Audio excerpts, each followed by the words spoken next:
Good evening, everybody. Today we are going to talk about the change management. As we know, like in any organization, change is inevitable. Always there is something or other going to keep coming, and there are things going to change. For example, it could be a technology that gets updated, or the top management decisions keep changing, or it could be the organization goals get updated. So, or even a due to the competitors move, like we have to update ourselves and make changes in our product. So these kind of changes keeps coming, and our aim is to find an optimal way in which we can operate efficiently uh, adhering all these changes. So this is the aim of this presentation today. So let's dive in. So, what is change management? It is the process in which we try to move from the current state to some desired state. So, this is the activity we do in order to achieve a desired state. So, it is not only like moving from one state to another, it should also be effective, it should be cost effective, it should be the effort should be optimal. So, now all aspects like it should help us to have a good movement. Just like whatever we are doing, the operation should be smooth as well as it should cause minimal disruption. For example, if there is a change in a factory, we can't shut the entire factory for 1 week or 1 month. So whatever the disruption, it should be minimal and very much local to that particular change. The changes like we saw, it could be a technological change, or the process gets changed, or the cultural change happens. So these kind of changes keeps coming in the organizational level, and we have to adapt to it. So why is this change management important? Like we know that change is going to happen. So why we need to apply a process over it and be ready for this change? Why is this change management important? So one is uh, in some cases, like if there is a change that needs to be done, there could be some team members who resist that change. They don't want those change to happen. They may fear that it will increase their workload, or it will burden them, or it will reduce their leisure time. So they have their own view about changes, and they resist it. And this change management will help us to uh, talk to them and understand their views, and try to explain why this change is needed. So that kind of agreement is possible when we have a plan ahead. The, the change we want to happen is it should succeed in all manner.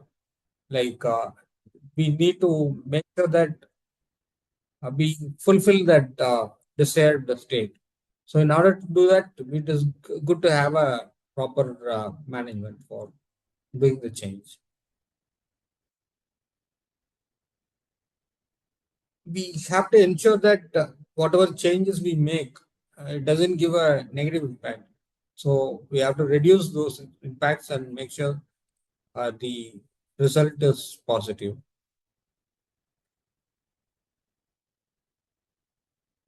So any operation we go through, there could be some kind of uncertainty in it.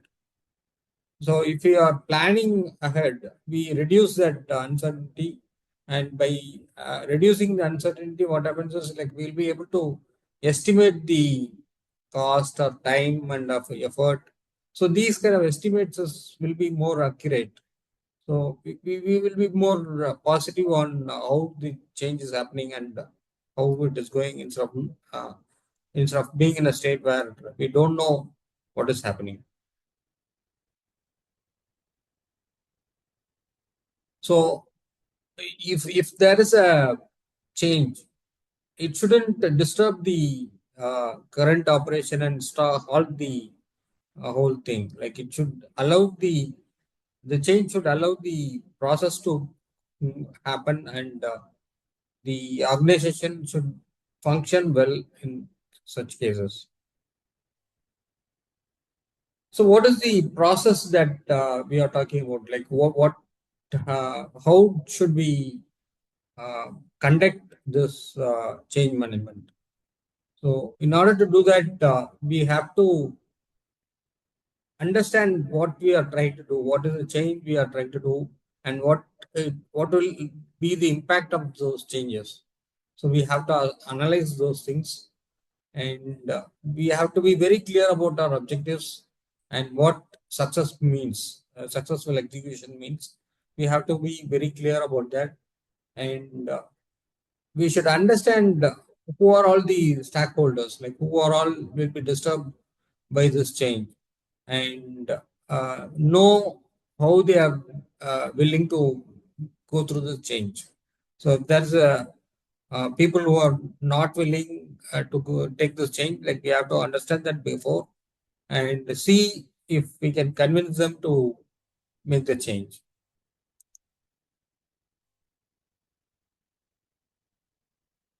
Like we said before, like we have to talk to people and make sure that they are in our side, like to accept the change and help us in achieving it. So here the communication part is very important, and we need to have different styles and different content of communication to different sets of people. Like to the top management, we have to convey in certain manner. To managers, we have to convey in some other manner. Down the line, the employees, like we have to talk to them in their language and uh, convey the message properly.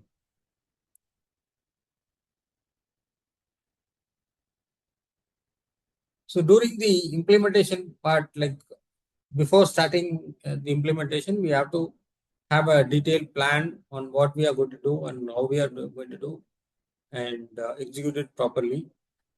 If needed, we need to have training modules for people to address this particular change so that they are prepared, and we have to uh, keep doing this for different stakeholders. Finally, like we have to monitor the process and evaluate how it is going through. It is successful or failure. If there is any negative impact, like we have to make sure that fine tune so that we move towards a positive result. What are all the tools that helps us to address this? There are uh, softwares which helps us to find the stakeholders and discuss with them. So there are templates and softwares available for them, and which can help us to influence and address their concerns. Project management tools like Jira, Asana, these kind of tools tracks the progress and helps us to be on time. Communication tools like Microsoft Teams, email, or even the WhatsApp. So these helps us to address things and convey our message. We can provide online training or like workshops where people can clear their doubts and know about these new things that are coming in. Feedbacks are possible through some surveys tool, like we have Google Analyticals. So these kind of platforms helps us to uh, ask feedback and get their views, and we can gather inputs from people and act accordingly.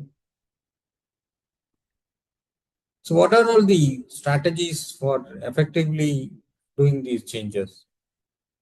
So, first thing is we have to discuss with the top management and see that whatever we are trying to do, the top management agrees for this particular activity. We have to engage with the stakeholders and get their views and convince them to take this change. A clear view will help us in addressing many of the things, and it easy for us to tell why we are going through this change. So whenever people ask, it helps us to clearly mention what this and explain them in an easy manner. So for this reason, like we have to have a clear vision.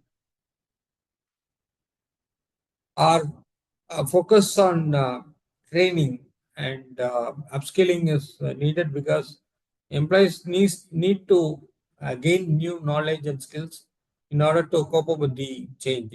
Of course, it depends what kind of change we go through. If it is drastically different one, so there needs to be training involved in getting the employees up to mark for the task.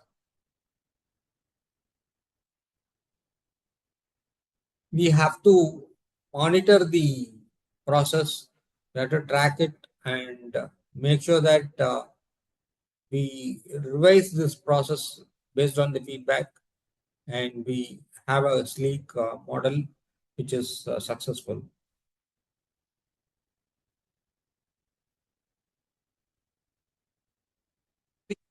Conclusion part, we know that change is inevitable, but we also should know that it gives us a lot of growth and innovation and a lot of good things that comes with change. So we have to remember that the change, instead of allowing it to happen on its own, it is much better to have a process to handle those changes and handle it properly. So they ultimately like how much control you have over the change. That is the question. If you have a good control and you are able to align it in a beautiful manner, it is a very good thing to have. So with that, we come to the end of this presentation. Thank you.